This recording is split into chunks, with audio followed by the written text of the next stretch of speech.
जब किट्टू नील और अवनी को सगाई करते हुए देखती है तो वो थोड़ी इमोशनल हो जाती है।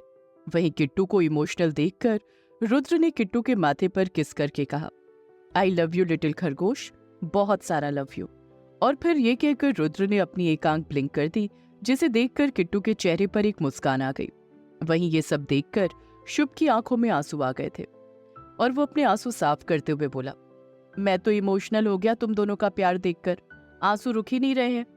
और फिर शुभ दादी के पास आया और उनकी साड़ी से आंसू पोंछते हुए थोड़ी शरारत से बोला, दादी, नील ने आपका दिल तोड़ दिया, अब आप पुरानी फिल्में किसके साथ देखोगी? ये सुनकर दादी ने शुभ का कान पकड़ते हुए कहा, तेरे साथ देखूंगी और किसके साथ देखूंगी? हाँ। इस पर शुभ ने अपना कान छुड़ाते हुए कहा, दादी, आप दादाजी के साथ देखो, मेरे साथ क्यों देखोगी? मैं तो अपनी पिकाचू के साथ ही अब फिल्में देखूंगा। और फिर ये कहकर शुभ डीजे के पास गया और फिर उसने एक गाना प्ले करवाया और फिर उस पर डांस करने लगा। शुभ डांस तो कर रहा था लेकिन उसकी नजरें बस दिशा पर टिकी हुई थी और वो बार बार दिशा के पास जाकर डांस कर रहा था, पर दिशा शर्म के मारी शुभ की तरफ देख ही नहीं रही थी। वहीं तनु बार बार शुभ के पास डांस करने के लिए आ रही थी और शुभ तनु को देखकर इरिटेट हो रहा था। अब धीरे धीरे शुभ ने निहाल और नील को भी डांस करने के लिए खींच लिया। अब सारे भाई मिलकर डांस कर रहे थे तो वहीं किट्टू दिशा भी डांस कर रही थी। सब बहुत खुश थे, जिसे देखकर दादा दादी की खुशी का ठिकाना ही नहीं था। तभी नील दादा और दादी के पास आया और फिर वो उनका हाथ पकड़कर उन्हें भी डांस करवाने लगा। आज सब बहुत खुश थे, लेकिन कोई था जिससे उनकी खुशी देखी नहीं जा रही थी और वो कोई और नहीं बल्कि रीता और तनु थी। तभी रीता जी ने तनु को देखकर कहा, 2 साल से कह रही हूँ शुभ को पटा लो, अब तो नील की भी सगाई हो गई, शुभ ही बचा है, जितनी जल्दी हो सके शुभ को मना लो, तो 1 साल बाद तुम्हारी और शुभ की भी शादी कर देंगे। इस पर तनु ने गुस्से में कहा, मॉम, मैं जितना भी उसके पास जाती हूँ वो मुझसे उतना ही दूर भाग जाता है, मैं क्या करूँ, वो मेरे पास ही नहीं आता। तब रीता जी ने कहा, अकल नहीं है तुम्हारे अंदर, ये प्रताप खानदान है, एक बार किसी लड़की के साथ कुछ गलत कर दिया तो उस लड़की को अपने घर की बहू बना ही लेंगे। तुम शुभ के इतना नजदीक चली जाओ कि दादी मजबूर हो जाए तुम्हें अपने घर की बहू बनाने के लिए।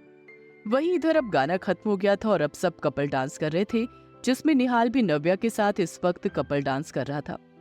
तभी निहाल ने डांस करते हुए नव्या से पूछा, तुमने मुझे मैसेज क्यों किया था? निहाल के इस सवाल का नव्या के पास कोई जवाब नहीं था, क्योंकि नव्या खुद नहीं जानती थी उसने निहाल को मैसेज क्यों किया। तब नव्या ने कहा, वो आपके हाथ में चोट थी इसलिए मुझे लगा दर्द हो रहा होगा, इसीलिए पूछ लिया था। इस पर निहाल ने कहा, तो तुम्हें मेरे दर्द की परवाह है? ये सुनकर नव्या के पास फिर कोई जवाब नहीं था, इसलिए उसने थोड़ी सी हाँ में गर्दन हिला दी। तब निहाल ने बड़े प्यार से कहा, दर्द तो मेरे दिल में भी है, पर तुमने उसका हाल तो कभी नहीं पूछा। निहाल की ये बात सुनते ही नव्या हैरान हो गई और फिर वो उसी हैरानी से निहाल को देखते हुए बोली, अगर आप ऐसी बातें करेंगे तो मुझे आपके साथ डांस नहीं करना। और फिर इतना कहकर नव्या जाने लगी, लेकिन निहाल ने उसका हाथ नहीं छोड़ा। और फिर निहाल ने कहा, अच्छा अच्छा, नहीं करता ऐसी बातें, डांस तो कर लो। ये सुनकर नव्या रुक गई और फिर वो निहाल के साथ डांस करने लगी। तभी रीता जी ने अपनी पर्स में से एक छोटा सा पाउच निकालकर तनु को देते हुए कहा, ये लो, इसे कैसे भी करके शुभ की ड्रिंक में ऐड कर दो। ये सुनकर तनु ने कहा, मॉम, क्या है ये, और ड्रिंक में ऐड करने से क्या होगा? तब रीता जी ने कहा, तुमने एक बार अगर शुभ की ड्रिंक में ये मिला दिया तो वो काफी वाइल्ड हो जाएगा और फिर तुम उसके पास चली जाना, उसे तब होश नहीं रहेगा और वो अपनी सारी हदें पार कर देगा, जिसके कुछ दिन बाद मैं और तुम प्रताप हाउस जाएंगे तुम्हारा रिश्ता लेकर, और जब तुम उन्हें अपना दुखड़ा सुनाओगी तो शुभ और उसकी फैमिली इस रिश्ते से मना नहीं कर पाएंगे और फिर मजबूरन उन्हें शुभ की तुमसे शादी करवानी ही पड़ेगी। ये सुनकर तनु ने वो पैकेट पकड़ते हुए कहा, क्या बात है, क्या दिमाग में आइडिया आया आपके मॉम?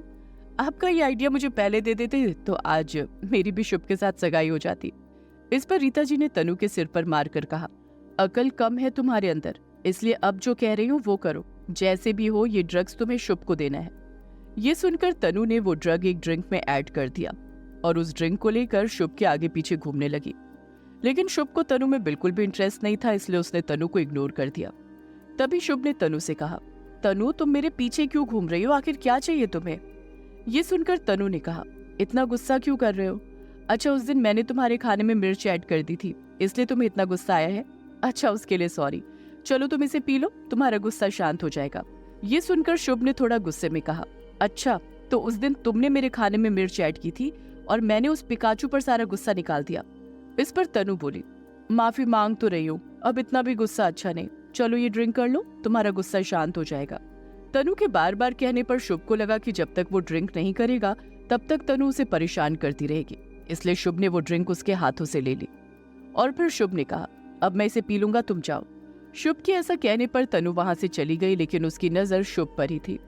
वहीं शुभ वो ड्रिंक लेकर दिशा के आगे पीछे घूमने लगा। तभी शुभ ने कहा, पिकाचू, तुमने बहुत डांस कर लिया आज, इसलिए तुम अब थक गई होगी, लो इसे पी लो। इस पर दिशा ने कहा, नहीं, मुझे प्यास नहीं है। तभी शुभ बोला, पिकाचू पी लो इसे, इससे तुम्हें रेस्ट फील होगा। शुभ के बार बार कहने पर दिशा ने वो ड्रिंक पी ली। वहीं दूसरी तरफ दादा दादी आपस में बातें कर रहे थे। दादी बोली, मेरे बच्चे ऐसे ही खुश रहें, बस उन्हें किसी की नजर ना लगे।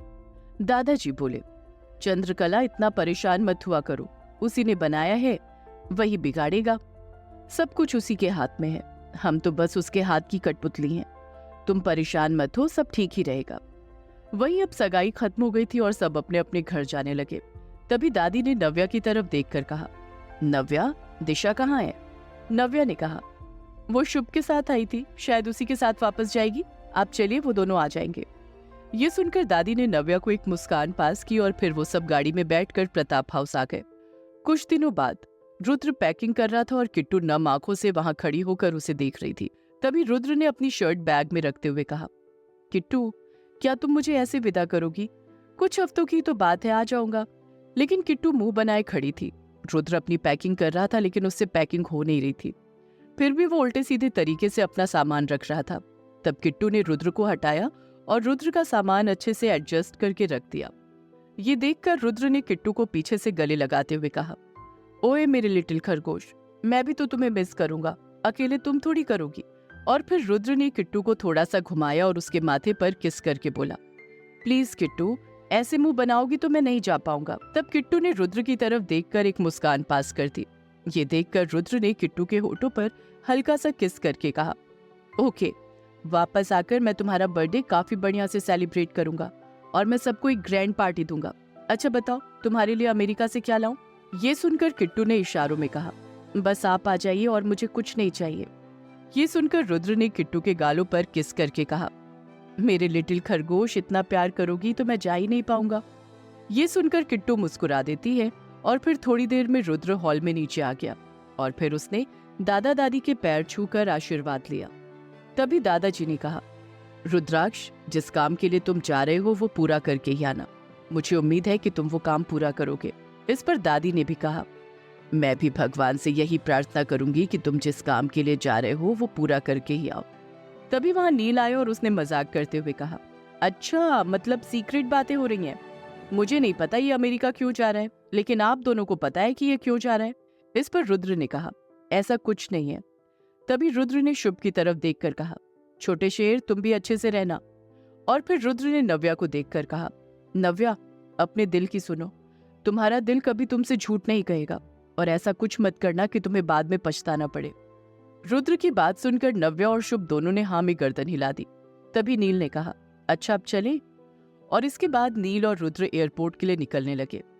तभी नील ने किट्टू को उदास देखा तो उसने रुद्र से कहा, रुद्र, किट्टू का भी मन हो रहा होगा हमारे साथ एयरपोर्ट तक जाने का, तो क्या हम किट्टू को भी ले चले एयरपोर्ट तक और वो तेरे साथ भी कुछ टाइम स्पेंड कर लेगी। इस पर रुद्र ने कहा, नहीं नील, वो रोएगी, मैं जा नहीं पाऊंगा। तब नील ने कहा, तो अभी कौन सा चुप है, देख आंखों में आंसू गिरने के लिए तैयार है। रुद्र ने किट्टू की तरफ देखा तो वो सच में रोने को हो रही थी। ये देखकर रुद्र को थोड़ा गुस्सा आ गया और उसने नील की तरफ देखकर कहा, तू और तेरा बच्चा दोनों मुझे परेशान करते हो। और फिर रुद्र गाड़ी से उतरा और उसने किट्टू की तरफ अपना हाथ बढ़ाया तो किट्टू जल्दी से रुद्र के गले लग गई। तब रुद्र ने कहा, किट्टू एयरपोर्ट चलो, लेकिन रोना मत। इस पर किट्टू ने हाँ में अपनी गर्दन हिला दी और रुद्र के साथ गाड़ी में पीछे बैठ गई। अगले ही पल नील ने गाड़ी एयरपोर्ट पर रोक दी। तब रुद्र ने किट्टू से कहा, किट्टू, जब मैं आऊंगा तो तुम ऐसे ही मुस्कुराते हुए मिलना। किट्टू ने हाँ में गर्दन हिला दी, लेकिन उसकी आंखें अब भी नम थी। वो दिल से नहीं चाहती थी कि रुद्र जाए। थोड़ी देर में रुद्र की फ्लाइट अनाउंस हो गई। नील ने कहा, रुद्र, तेरी फ्लाइट अनाउंस हो गई है।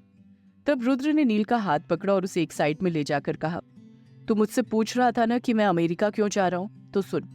रुद्र ने जैसे जैसे नील को बताना शुरू किया, नील की आंखें बड़ी होने लगी। नील ने कहा, तू सच कह रहा है? इस पर रुद्र ने हाँ में अपनी गर्दन हिला दी। तभी नील बोला, तू टेंशन मत ले यार, हो जाएगा वो काम। यहाँ सब मैं संभाल लूंगा। तू जिस काम के लिए जा रहा है बस उस काम पर ध्यान लगाना। इस पर रुद्र ने कहा, किट्टू को संभाल लेना, तुझ पर बहुत भरोसा करती है। ये सुनकर नील ने हाँ में अपनी गर्दन हिला दी और फिर रुद्र चला गया। किट्टू रुद्र को जाते हुए देख रही थी। जैसे ही किट्टू एयरपोर्ट से बाहर आई, वो फूट फूट कर रोने लगी। ये देखकर नील ने किट्टू को चुप करवाते हुए कहा, बच्चा ऐसे रोगी तो उसका मन नहीं लगेगा। जिस काम से गया है वो काम नहीं हो पाएगा, उसका ध्यान बार बार तुम पर जाएगा। ये बोलकर नील ने किट्टू को चुप करवाया और फिर वो दोनों प्रताप हाउस आ गए।